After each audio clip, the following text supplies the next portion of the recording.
Yes, what's up guys? Magandang gabi sa lahat mga idol. Salamat, nakabalik ulit ng ating account. Etong page na to, itong ating account. Talagang nahack po siya ng 3 araw. Buti na lang, mayroong isang kapatid, kaibigan no kakilala ko na di naman IT pero parang may galing doon sa computer. Maraming salamat sa iyo. Kundi wala akong masasabi kundi salamat sa Diyos. Hindi ko na mapapangalan. Alam mo na yun kung sino ka. Kaya maraming salamat. Salamat na masasabi ko.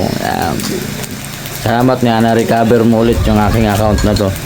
Kaya sa mga maliliit na content creator dyan, mag-iingat din kayo sa mga hacker. Mag-iingat tayo sa mga post. Mag-iingat tayo lalo na sa live. At lalo na sa mga marketplace. Tayo mag-post doon. Isa din yun na na-violation ako doon. Kaya ang bilis kong nawala, na-hack.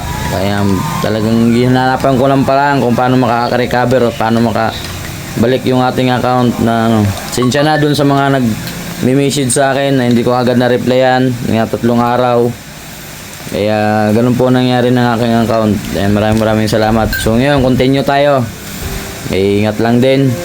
Maraming salamat sa iyo. God bless you all. Etong page na to, ang bago kong page ngayon mga idol, dito na lang po kayo mag-follow. Dito po ako laging magpo-post, dito ako laging magla-live sa page na to. Kaya pasuyo na lang, paki-share at like kung makikita at madadaan sa page nyo para yung mga kaibigan at kakilala nyo na naghahanap din kung saan na daw ako. Kudyara makikita na rin nila tong page na to, follow na lang na. Ito po yung bagong page ko, gumawa ko kasi yung page ko nang ginawa, ang idol talagang nawala na siya, nakuha nila. Itong page na to, pasuyo ako, paki-share at like na lang din. Dito ako lagi magpo-post, update ko rin po kayo. Maraming salamat, God bless you all.